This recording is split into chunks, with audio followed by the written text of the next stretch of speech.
이렇게 노력을 하는 것이죠. 네. 근데 이 두 수술법 이후에 환자들이 겪게 되는 만족도와 삶의 질 이런 부분에 있어서 차이가 굉장히 크겠다는 생각은 드네요. 그렇죠. 실제로 그게 엄청난 차이죠. 네. 그렇기 때문에 우리가 이제 보존을 노력하는 것이고, 그렇지만 이제 보존율이라는 것은 또 한편으로는 자녀 유방에 또 재발을 고려해야 되기 때문에 우리가 그런 부분을 최대한 억제하기 위해서 일정 기간의 방사선 치료를 하게 되고, 네. 그렇게 되면 이제 자녀 유방에 재발을 전혀 안 하는 건 아니고 우리가 의학적으로 허용하는 만큼의 최소한의 재발을 이제 가지게 되는 것이죠. 네. 그러면 전 절제술을 하게 될 때의 범위와 부분 절제술을 하게 될 때의 범위, 뭐 이런 거에 있어서도 좀 차이가 있을까요?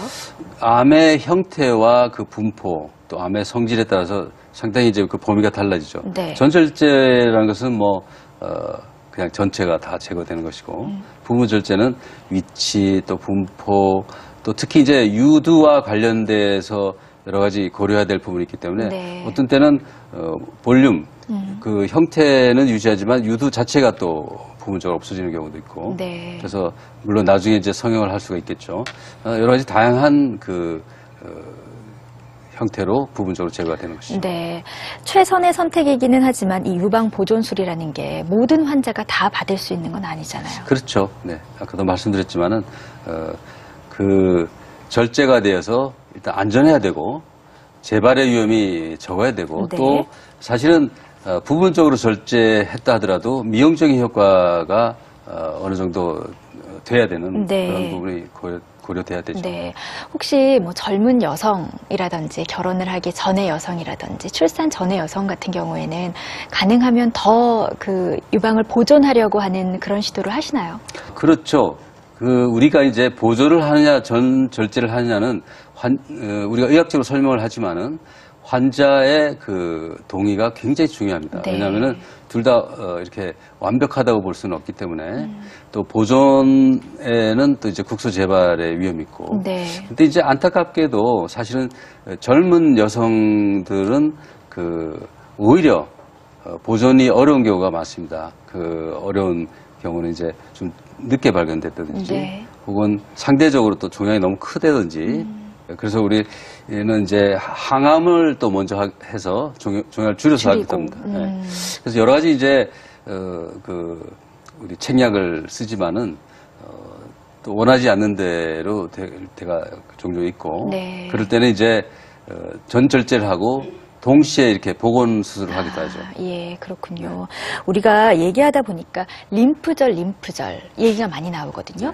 림프절을 절제한다는 건 어떤 의미일까요? 네, 림프절을 이해하기는 사실 쉽지가 않죠. 네. 그래서 이제 저희가 일반 분들한테 림프절이라는 것은 우리 온몸에 다 분포돼 있고, 그것은 우리 몸의 방어 능력을 이제 가지고 있는 외부의 세균이 침범했다든지, 우리가 가장 쉽게 여러분들이 이해하는 거는 내가 벌에 쏘였다 그러면 요 겨드랑이에 그 림프절 만진다든지, 혹은 감기에 심하게 앓으면 목에 림프절이 커지잖아요. 네, 네. 이것은 이제 몸의 방어를 나타내는 것이고, 암도 마찬가지입니다. 암도 암세포가 자라면서 림프 쪽으로 갔을 경우에는 그 암을 잡아먹으려고 림파구가 이렇게 싸움을 하는 거죠. 네. 그러면서 이제 림파구가 커지는 거죠.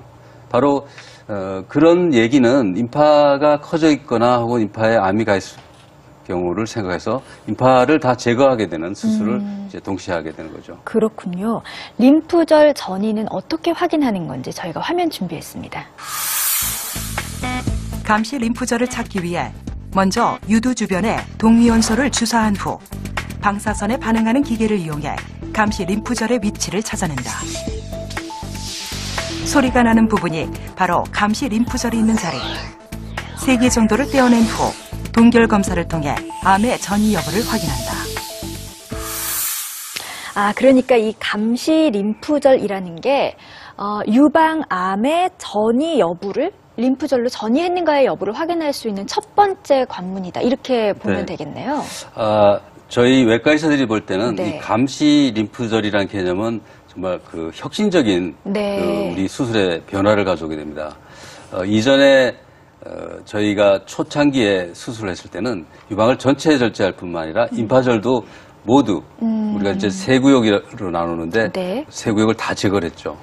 그것은 그 임파절을 수술하기 전에는 암이 가 있는지 안 가 있는지를 알 수가 모르니까. 없었습니다. 예. 그런데 이제 그 감시 림프절을 고안한 것은 이 암세포가 혹은 어떤 그 외부 공격에 의해서 이 림프는 첫 번째 임파절로 가서 또 두 번째 임파절로 가고 이렇게 그 시리즈로 가더라 이거죠. 예, 예. 그러면은 이 임파절을 다 제거할 게 아니라 첫 번째 임파절, 초기 임파절만 찾으면은 이 뒤의 상황을 알 수가 있는 거죠. 네. 그래서 만약에 첫 번째 혹은 요 감시 림프절에 암이 있다면은 네. 이 후에도 가 있을 가능성이 많고 이 첫 번째, 두 번째 요 감시 림프절에 암이 없다면은 네. 이 후는 깨끗한 거죠. 네. 그렇기 때문에 이 후에 많은 큰 수술이 생략이 될 수가 있는 거예요. 아, 그렇군요. 그러면은 수술실에 들어갔을 때 감시 림프절에 검사를 했더니 전이가 없다.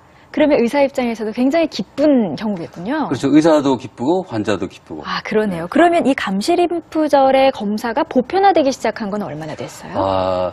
실제로 이 개념이 등장한 것은 네. 1990년도지만은 우리나라랑 전 세계에 보편화된 것은 2000년대에 들어서고 사실 얼마 안 됐네요. 얼마 안 됐죠. 그 이유는 과연 우리가 그 예상한 그런 시리즈로 가고 네. 또 그 후에 충분히 추적을 해서 환자가 생존에 영향이 없겠느냐, 우리 이론이 맞느냐를 검증하는데 시간이 많이 걸렸죠. 네. 이제는 그것은 안전하다. 네. 저희도 물론 세계적으로 논문을 냈고 그래서 안전하다고 이제 판단이 됐기 때문에 이제 보편화된 거죠. 그렇군요. 그러면 검사를 했더니 감시 림프절의 전이가 확인이 됐다.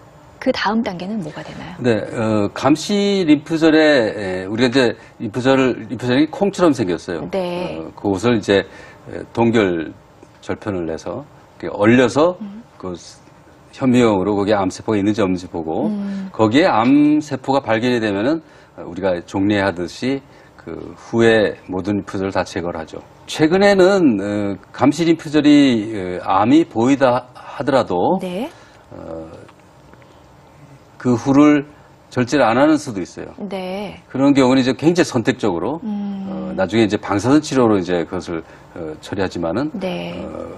심지어는 아주 초기 단계에 그 감시 림프절에만 있을 경우에는 또 심지어 놔두는. 네. 즉 그 이유는 림프절을 제거했을 때 어떻게 생기는 부작용을 최소화하자. 우리가 유방에는 미용의 상실을 최소화하자. 또 임파절에는 거기에 대한 부작용을 최소화하자. 이제 이런 것이 되겠죠. 그렇군요. 궁금해지네요. 림프절을 모두 절제하게 됐을 때 생길 수 있는 부작용 준비했습니다. 감시 림프절 검사법이 도입되기 전에는 유방암 환자들은 유방은 물론 겨드랑이 림프절까지 무조건 제거해야 했다. 림프절이 제거되면 생명에는 지장이 없으나 팔과 겨드랑이가 붓고 운동 기능이 저하되는 부작용이 생긴다. 그러나 이 검사법이 도입되면서 많은 초기 환자들이 림프절을 살릴 수 있게 됐다. 부작용이 생각보다 심각한데요. 그러면 팔의 감각도 잃게 되는 건가요? 그런 경우도 있죠. 실제로 이제 부종이 다 나타나는 경우는 아니지만은 네. 특히 이제 겨드랑이 부위에 이제 또 나중에 방사선을 한다든지 그러면 이제 이 팔이 좀 붓는 수가 있고 네. 특히 이제 어깨의 움직임이 좀 나빠진다든지 또 팔의 움직임에 좀 장애를 가져올 수 있고 이제 이 임파절을 우리가 제거할 때 이 감각신경을 네. 여기 다치게 됩니다. 그거는 이제 불가피한 경우가 많은데 네. 여기 감각이 좀 떨어진다든지 네. 이런 수가 있죠. 하지만 그런 부작용도 우리가 이제 최대한 줄이려고 많이 애를 써서 어느 정도 조절은 되지만 그런 부작용은 이제 나타날 수가 있죠. 그러면은 이 감시 림프절이 보편화되기 전에는 수술을 하는 대부분의 환자들이 이 부작용을 고스란히 겪었어야 했겠네요. 그렇다고 볼 수가 있죠. 네. 왜냐하면은 그때까지는 우리는 암 수술이라는 거는 이렇게 해야지만 낫는다고 알고 있었고 네. 그때 당시에는 이제 항암 치료, 방사선 치료가 발달되지 않았을 때 얘기고 그래서 지금은 이제 수술은 갈수록 최소화되는 경향이 있고 또 이런 여러 가지 치료법이 또 개발되고 어쨌든 환자분들한테는 상당히 좋은 방향으로 가고 있죠. 그러네요. 이번에는 아까 얘기가 잠깐 나왔